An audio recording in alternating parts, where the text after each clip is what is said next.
Donc c'est l'objectif de ce qu'on va voir maintenant. Donc maintenant on va voir la programmation concurrentielle pour créer un serveur multitâche. Alors d'abord on va voir la différence entre processus et thread parce que généralement on confond processus avec thread. Donc un processus c'est une instance d'un programme en cours d'exécution. Donc si vous avez un programme qui est en cours d'exécution comme Eclipse par exemple, donc Eclipse c'est un processus. Et bien sûr, Eclipse est un processus avec plusieurs threads. Un thread, c'est une unité d'exécution à l'intérieur d'un processus. Un processus, il peut contenir plusieurs threads partageant la même mémoire. Donc, par exemple, l'IDE Eclipse, c'est un processus avec plusieurs threads. Un thread qui permet de la saisie du code, donc c'est un thread pour l'interface utilisateur. Un autre thread pour la compilation du code en arrière-plan. Donc vous remarquez que lorsque vous saisissez le code, donc automatiquement, si vous avez fait une erreur dans le nom, par exemple, d'une classe ou bien d'un mot-clé, donc il souligne pour vous signaler une erreur. Donc ça veut dire qu'il y a un thread qui fonctionne en arrière-plan pour vérifier le code. Et un thread pour l'exécution du programme et un thread pour l'analyse syntaxique et la complétion du code. Lorsque vous créez un objet de type personne et que vous mettez p. Automatiquement vous avez une liste de propriétés et de méthodes qui sont définies pour la classe personne qui apparaît. Donc c'est un thread qui permet de vérifier le contenu de la classe personne pour vous proposer les différents éléments qui se trouvent dans cette classe personne. Alors, pour créer un thread, donc, il y a deux méthodes. Donc, la première méthode elle permet d'étendre la classe thread et la deuxième méthode elle permet d'implémenter l'interface runnable. Donc, on va commencer par la première méthode. Alors, pour la première méthode, donc, il suffit de créer une classe qui hérite de la classe thread. Et bien sûr, la classe thread, donc, il possède une méthode run qu'on peut redéfinir ici. Alors, le contenu de cette méthode run, donc, c'est le code qui va s'exécuter en parallèle. Donc, c'est le code du thread. Alors, pour pouvoir lancer ce thread, pour qu'il fonctionne en parallèle, donc, il suffit de créer une instance de ce thread. Mon thread, c'était un camion, mon thread. Ensuite, vous mettez t1.start. Lorsque vous mettez t1.start, automatiquement, le code que vous avez défini dans la méthode run sera exécuté, mais il sera exécuté en parallèle avec les autres threads.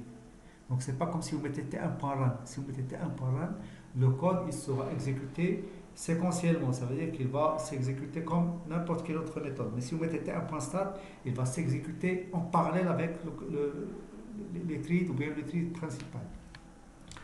Alors ici, qu'est-ce qu'on a fait? Donc, on a étendu la classe thread. Ensuite, la méthode run contient le code du thread. Et la méthode start permet de démarrer le thread. Alors, les différents constructeurs de la classe thread que vous pouvez utiliser. Donc, vous avez le constructeur sans paramètre qui permet de créer un thread sans lui affecter de tâches spécifiques. Et le constructeur qui prend paramètre un objet de type runnable. Donc, il permet de créer un thread à partir d'un objet runnable. Donc, runnable, c'est une tâche. Donc, c'est une tâche qui sera exécutée par le thread. Et vous avez un troisième constructeur qui prend paramètre une chaîne de caractères. Et cette chaîne de caractères, c'est un nom spécifique qui est attribué au thread.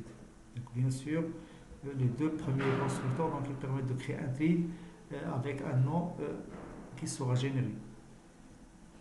Les différentes méthodes de la classe thread sont les suivantes. Donc, vous avez la méthode start qui permet de démarrer le thread, la méthode run qui contient le code exécuté par le thread, la méthode join qui permet d'attendre la fin d'un autre thread, la méthode sleep qui prend paramètre un nombre de millisecondes qui met le thread en pause pendant ce nombre de millisecondes, la méthode setName qui permet de définir un nom pour le thread et la méthode getName qui permet de récupérer le nom qui a été attribué au thread.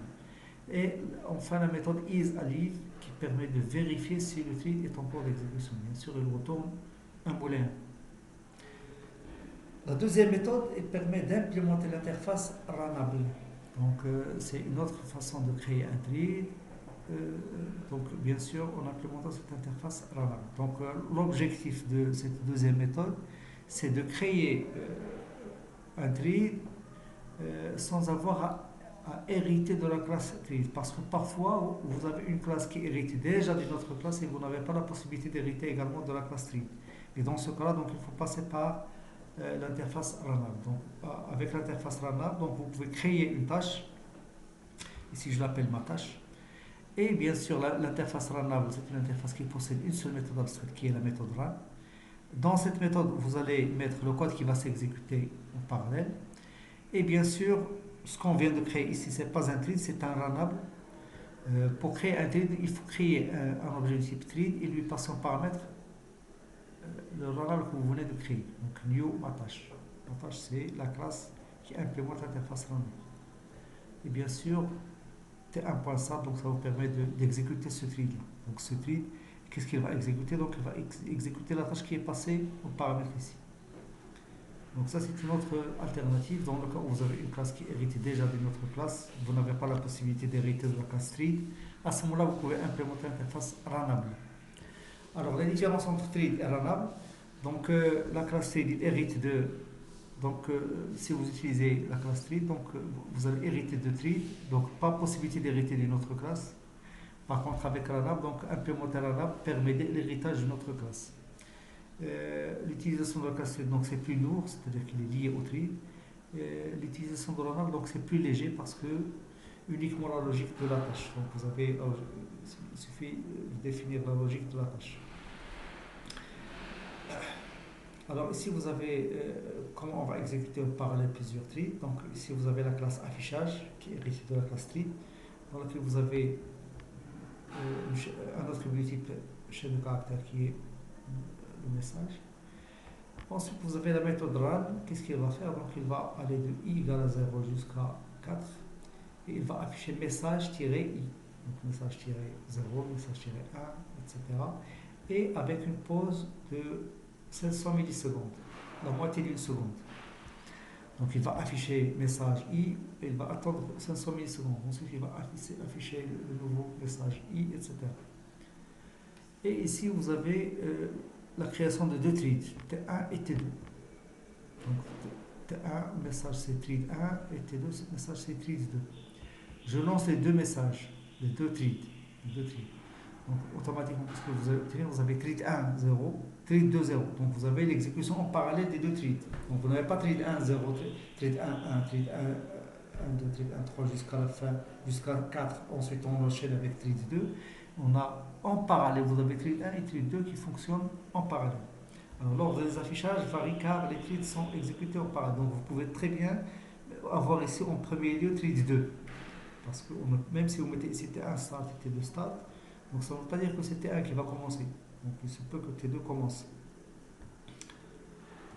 Alors, on va faire une petite démonstration.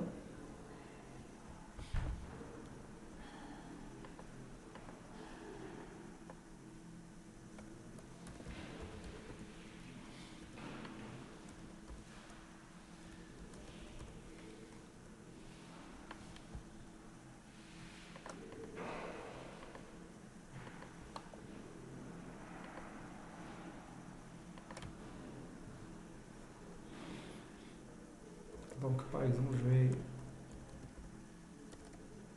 créer une classe affichage qui va hériter de la classe tree. Et bien sûr ici donc, je peux définir un message.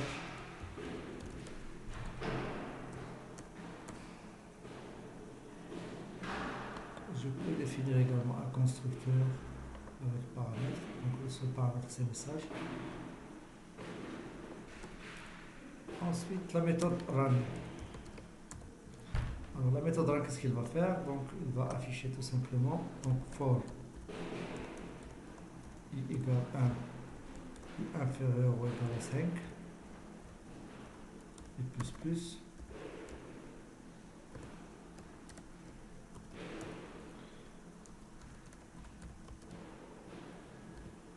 Donc je vais afficher message.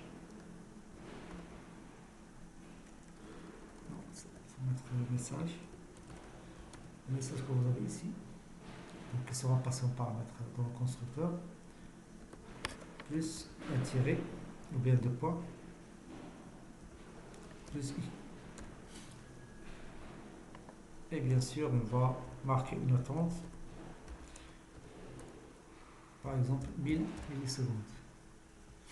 Alors ça, il faut le mettre dans un bloc try. Alors ensuite, ce qu'on va faire, c'est que on va ajouter ici la méthode main et on va créer deux instances de la classe affichage.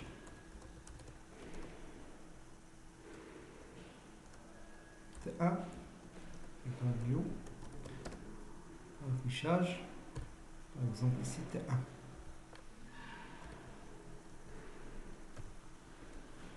Et on va créer un autre thread T2 avec le message T2. Et je vais lancer les deux threads, T1.start, T2.start. Ensuite, je vais exécuter pour voir l'exécution parallèle. Donc ici, au lieu de mettre T2, je vais mettre slash T, T2. Slash T pour avoir une tabulation. Donc comme ça, vous allez avoir une tabulation. Donc vous voyez, il a commencé par T2, même si moi j'ai lancé T1 en premier. Donc T2, 1, T1, 1, T1, 2, T2, 2, T2, 3, T1, etc. Donc vous avez une exécution parallèle, même si c'est pas 100% parallèle, mais c'est en parallèle quand même. Parce que les deux threads ils s'exécutent en parallèle, donc c'est pas une exécution séquentielle. Par contre, si vous mettez ici run,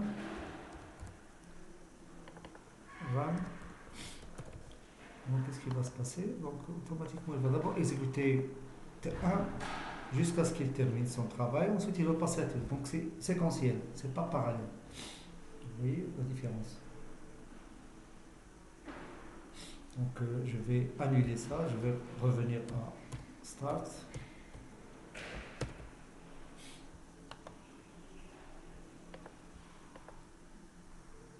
Donc, vous avez une exécution parallèle. Alors maintenant, l'objectif c'est quoi? C'est de revenir ici dans ce serveur-là. Il faut que ce serveur-là soit un serveur multitâche. C'est-à-dire que ici, ce que vous avez ici, donc je ne dois pas être bloqué ici pour attendre que le client envoie et laisser tomber les autres clients. Il ne faut pas qu'un client bloque les autres clients. Il faut que chaque client s'exécute dans un grid à part. Alors comment on va faire ça? Donc je vais faire un copier-coller de cette classe serveur. Donc je vais l'appeler multitâche. Multitâche. Alors qu'est-ce qu'on va faire? Donc ici, je vais créer une classe interne, classe.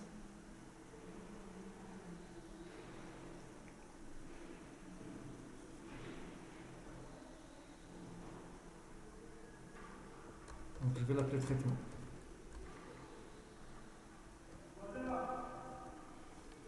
Alors ici, je vais définir un attribut de type socket. Un constructeur qui prend paramètre la socket.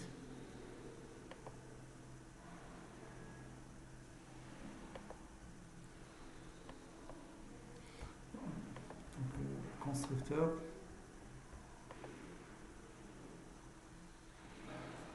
Les fields.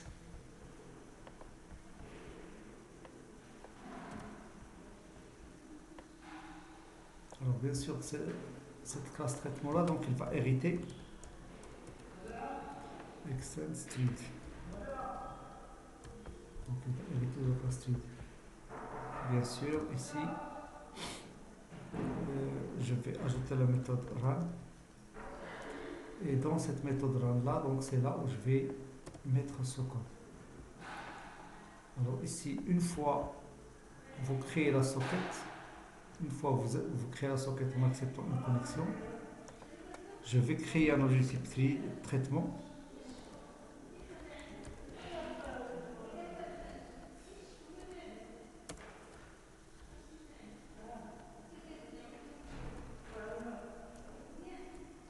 Égale new traitement, entre parenthèses, la socket que je viens de créer.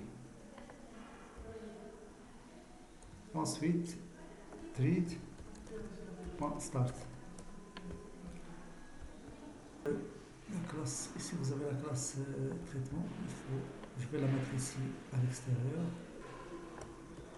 je vais le mettre à l'extérieur de la classe serveur parce que sinon il faut créer d'abord une instance de la classe serveur multitâche.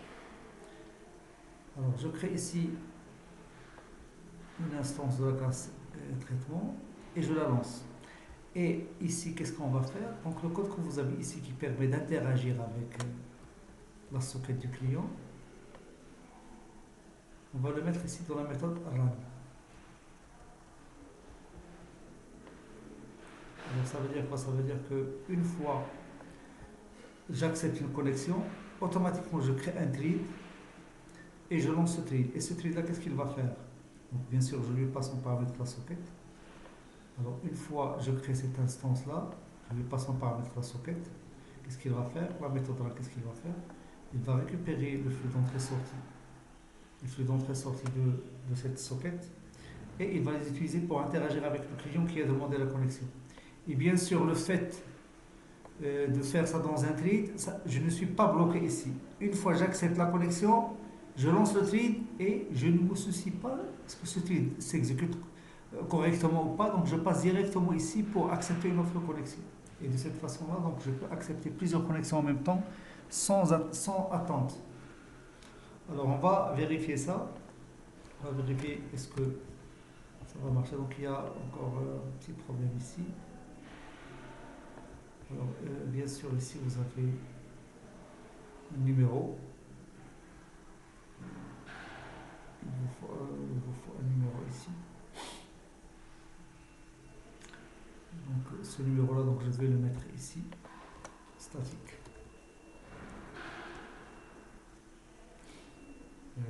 Atomique. Intégral égale new. Atomique intégral. On va commencer par la valeur 1. Ensuite ici,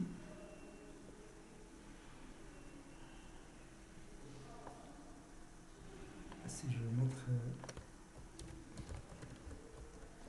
ça va multitâche pour num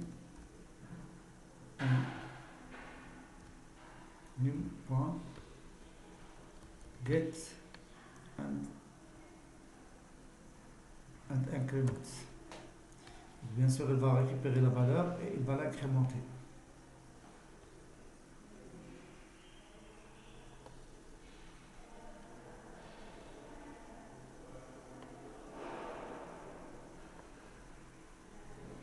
Donc ça, il faut le mettre, tout ça, il faut le mettre dans un bloc try. Parce que ce sont des méthodes qui lancent une exception.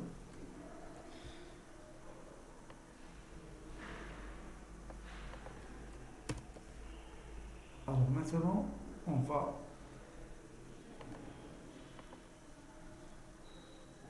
donc c'est le client. Je vais arrêter ce serveur là.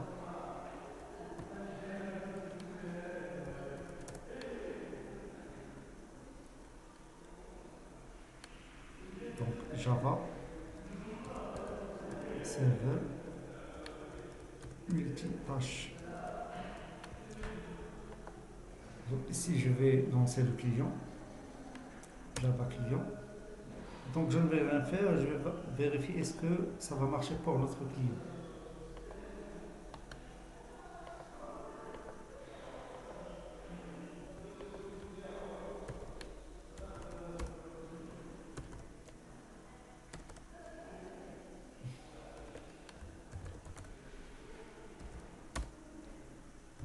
Donc ça marche.